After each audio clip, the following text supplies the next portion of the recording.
والشمس وضحاها والقمر إذا تلاها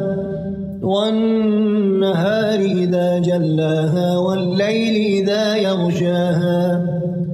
والسماء وما بناها والأرض وما طحاها ونفس وما سواها فألهمها فجورها وتقواها قد أفلح من زكاها وقد خاب من دساها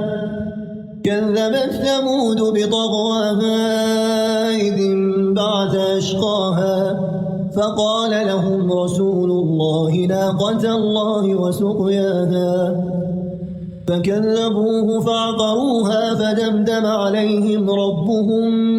بذنبهم فسواها